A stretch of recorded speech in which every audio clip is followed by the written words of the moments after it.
Here's your new film report on the movie Rich Hill. This is Humbler Axe who wrote it.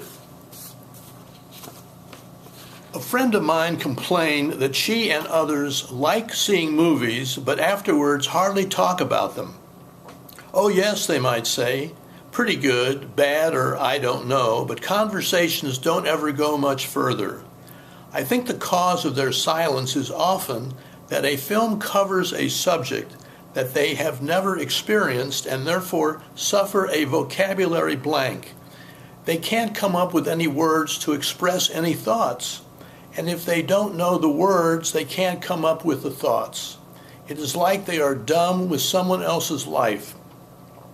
How can one find some practical bridge to get over that impasse of wordless thoughts? One way may be to read what folks who have written about movies say in their film reviews. If you read some of their reports, you might find the words that help you with your own thoughts.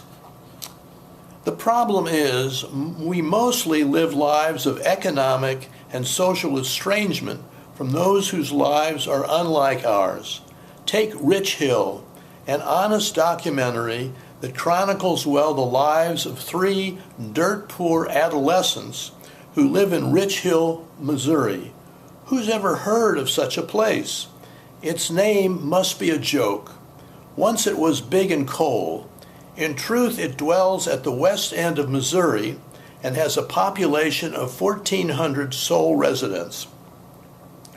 Who are the dirt-poor kids who the kin directors, who also worked the cameras, Andrew Droz Patermo and Tracy Droz Tragos, picked out from all the candidates living in and around the Rich Hill, Missouri locale? One boy is called Andrew, and he of all 3 seems to have a personality that is pretty close to normal. He has a mother and a father and a sister, and compared to the others, his life is filled with youthful thought and patient prayer for surviving circumstances over which he has no ruling authority. Since his dad is a flake drifter, not earning wages to keep them always afloat, Andrew and his family are forced to move on the run to the next small town, once bills mount and yard jobs disappear. He mourns, "I hate moving, but I have no say. They're my parents. I am just a kid." But we see him striving to get his 14-year-old body in shape with each move. Then there is a strange boy, Harley, who's near 16, whose mother is in prison for attempting to kill her husband, whom Harley claims raped him. He and his father can't get along, so he boards with his grandmother, who weakly tries to give him her love. Harley is a damaged soul on medication, but that barely soothes his anger. We watch him struggle with the consuming desire to act out his tortured conscience. Lastly, there's the youngest, only 13 years old, who smokes chimney-like and suffers a mother who seems to have a repertoire of shut-up commands in decibels ranging from low-pitched growls to through-the-roof screaming. He likes skateboards, each one he's named, and wanders about with nothing better than his antipathy for things human. He has the peculiar name of Apache, and he spent time in juvenile joints, which appear to have helped get him back to school where he can restart the 7th grade. What I'm sharing with you is a slew of sagas that really left me without words. Maybe I felt dismay that I felt no dismay. Certainly the work was worthy that these directors did on turf they knew as kids.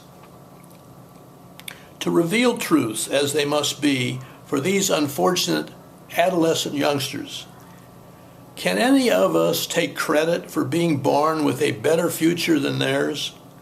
Did any of us before birth raise our hand and shout, "Yes, I want healthy parents, or yes, I like wealthy backgrounds, or yes, I opt for homes that are secure enough to raise me up responsibly. Surely there is need to pause as we go peering at these three kids, lest three of them, God forbid, sitting in a movie theater do their peering as we try to survive life in Rich Hill. Yet as moviegoers, I think we're owed more emotion in this project to get us intensely engaged in the hardships each boy faces. There is a surfeit of suffering today on the earth that calls attention to our fitful minds and begs for our calm compassion. These kids at least have food, clothing, and a roof over their heads, although not always the same roof each night when they sleep. But compared to millions, theirs ain't the worst of fates. It is tragic for them for sure. When the film had ended, I searched for words to tell me whether I had cared or not. As a sidebar event, one of the counter girls who dispenses popcorn and such, whom I've always enjoyed seeing each week as I've frequented the same theater, told me she is moving up to Chicago to film school, and I assured her I would keep her in my thoughts, that one day she would be a director I'd be proud of. As we said our goodbyes, I was strongly touched with how moved I felt with her leaving. It was a minute of real feeling, and I smiled to myself as I walked away. There, I had instanced more life experience with that farewell than with this whole film. Documentaries such as this must firmly grant us something that taps the warm depths of our emotions and moves our thoughts in new ways.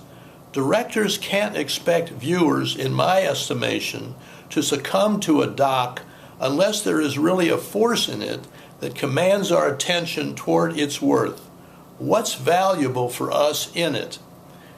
We must feel connected. I don't know how that's done, but I think I know when it's not. I'm sorry when a film like Rich Hill doesn't work, but my grade for it must be 6. What my grade grants: 8, about as good as it could get, 7, lacking that bit of excellence, and 6, somehow it just didn't work. That's all for this week. Look for something next week. For past reviewed movies, go to humbleractsmovieblog.com. Thank you.